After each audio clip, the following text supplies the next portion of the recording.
आपल्या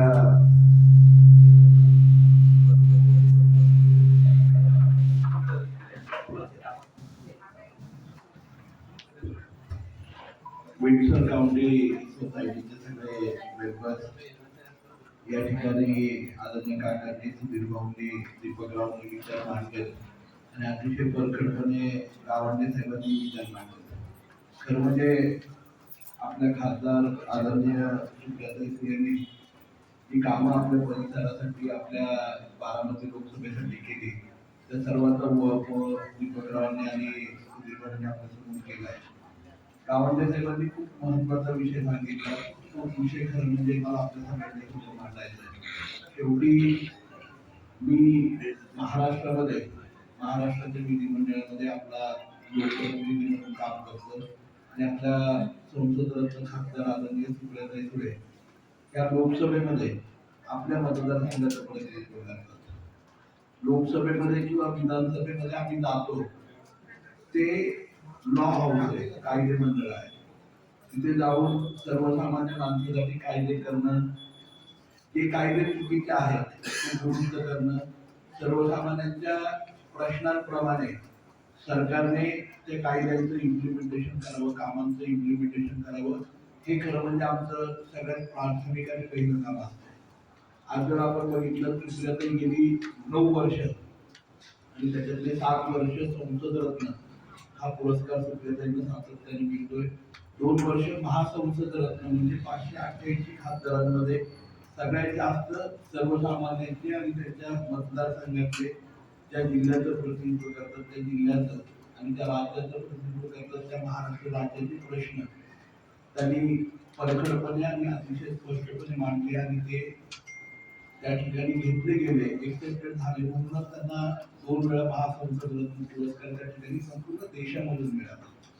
आणि सगळ्यात महत्वाचं गोष्ट म्हणजे आज मी हे सगळं का सांगतो, गावंडे साहेबांनी सांगितलेला विषय खूप महत्वाचा आहे. तुम्ही जर बघितलं तर आज 2014 पासून केंद्र सरकारमध्ये मोदी शासनाला त्या ठिकाणी 100% म्हणजे पूर्ण बहुमत संपूर्ण देशाने त्या ठिकाणी. त्यावेळेस आपल्यासारखी सर्व मंडळी त्या ठिकाणी आपण ज्यावेळेस पूर्ण बहुमत देतो त्यावेळेस आपल्या प्रत्येकाची अपेक्षा असते. जशी माझ्याकडून आणि सुप्रियाताईंकडून आपल्या अपेक्षा आहे, या ठिकाणचे नगरसेवक असतील त्यांच्याकडून आपल्या अपेक्षा असते की आपले जे पाणी, लाईट, कायदा सुव्यवस्था, आमचे नियम कायदे, आमचे लॉज, आमच्या टॅक्स डिडक्शन ह्या सगळ्या गोष्टी त्या ठिकाणी सुरळीत चालल्या पाहिजे. परंतु आपण जर बघितलं तर मागच्या 2.5 वर्षांमध्ये attitude of government has change. पूर्णपणे एखाद्याचा स्वभाव चेंज होतो तसं तो ॲटिट्यूड गव्हर्नमेंटचा चेंज झाला. आणि आज जर बघायला गेलं तर साहेबांनी जो गावांसाठी मुद्दा मांडला तो म्हणजे सगळ्यात महत्वाचा म्हणजे तुमचा आमचा असणारा मतदानाचा अधिकार जो आहे तो अधिकारच धोक्यामध्ये आलाय. उद्या आपण विचार करा की उद्या जर मला कुठल्याही प्रकारचा मतदानाचा अधिकार राहिला नाही तुम्हाला आणि मला, तर आपली अवस्था काय होणार. आज आपण 26 जानेवारी 1950 ला या देशामध्ये प्रजासत्ताक आलं आणि खऱ्या अर्थाने तुम्हाला आम्हाला लोकशाहीमध्ये सगळ्यात पहिला बेसिक आणि सगळ्यात पॉवरफुल अधिकार जो मिळाला तो मतदानाचा मिळाला. खूप चूज आर रिप्रेझेंटेटिव्ह, आपला रिप्रेझेंटेटिव्ह निवडायचा आपल्याला अधिकार मिळाला. मागच्या 1.5 वर्षामध्ये महाराष्ट्रामध्ये एकही स्थानिक स्वराज्य संस्थेची निवडणूक नाही झाली. मुंबई, नवी मुंबई, ठाणे, पुणे, सासवड, जेजुरी, पुणे जिल्ह्यातल्या 13 नगरपालिका म्हणजे 2 नगरपालिका सोडली तर सगळ्या नगरपालिकांमध्ये प्रशासक आहे.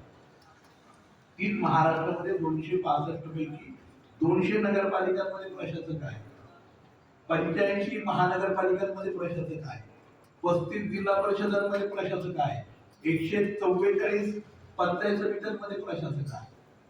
का, याचं उत्तर कोणाकडे नाही. आपण लोकशाही देशामध्ये राहतो. लोकशाही देशामध्ये ज्यावेळेस ऍडमिनिस्ट्रेशन हे ऍडमिनिस्ट्रेटिव्ह ऑफिसर आणि इलेक्टेड पीपल यांच्या ऑर्डिनेशन चाललेलं पाहिजे. केवळ ऍडमिनिस्ट्रेशन चालतं. 1.5 वर्षामध्ये आपण बघितलं असेल की आता बीपी प्लॅनच्या बाबतीमध्ये दीपकराव आणि भाऊनी त्या ठिकाणी सांगितलं आपला डीपी जो आपल्या काउंटीसाठी आपल्या सोसायटीसाठी अतिशय महत्वाचं आहे, कारण आपण ट्रॅफिक सगळ्या गोष्टी ऍक्सेसच्या बाबतीमध्ये मेन रोडला आज आपण जर बघितलं 2018ला आपला भाग पुणे महानगरपालिकेमध्ये अंतर्भूत झाला. अजूनपर्यंत आपला डेव्हलपमेंट प्लॅन फायनल नाही झाला. लॉ सांगतो पुणे महानगरपालिकेने डेव्हलपमेंट प्लॅन केल्यानंतर 90 दिवसामध्ये तो स्टेट गव्हर्नमेंट मध्ये सँक्शन झाला पाहिजे. परंतु आज जर बघितलं तर सगळे कायदे हे तसे फाईलमध्ये बंद करून ठेवले. हा सर्वसामान्यांचा प्रश्न आहे. आपल्या सेम गोष्ट पाण्याच्या बाबतीमध्ये पुण्याला 12 टीएमसी पाण्याची उपलब्धता होती, नंतर 16 टीएमसी झाली, त्यानंतर 18 टीएमसी पुणे महानगरपालिका घेतले अनऑथराईज, 22 टीएमसी ची आवश्यकता आहे आज, परंतु तेवढं पाणी उपलब्ध नाहीये. त्यांच्यासाठी कुठल्याही प्रकारचं इनिशिएटिव्ह स्टेट गव्हर्नमेंटकडून घेतलं जात नाही, म्हणून आपल्याला पाण्याची समस्या. मी असेल, आपल्या खासदार सुप्रियाताई सुळे असतील, सुधीर भाऊंच्या मिसेस असतील किंवा आपले नगरसेवक असतील, आपण जे करतोय हे किती केलं, बेसिकली जर आडामध्येच नसेल तर पोहऱ्यामधून कुठून येणार. सरकारने जोपर्यंत त्याच्याबद्दल पॉलिसी डिसिजन आणि डिसिजन घेतले नाही तोपर्यंत ते पोहऱ्यामध्ये येणारच नाही. आणि ह्या सगळे प्रश्न आहेत. पीएमआरडी मध्ये तसंच आहे.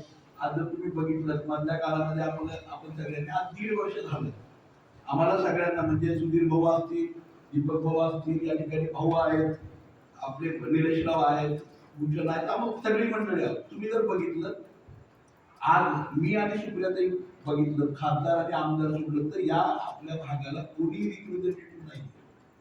त्यामुळे काय होतं की बेसिक प्रश्न, जे बेसिक प्रश्न आहेत ते सुटायला सुद्धा प्रॉब्लेम येतो. आणि ह्या सगळ्या अडचणींना खरं म्हणजे ना आजचं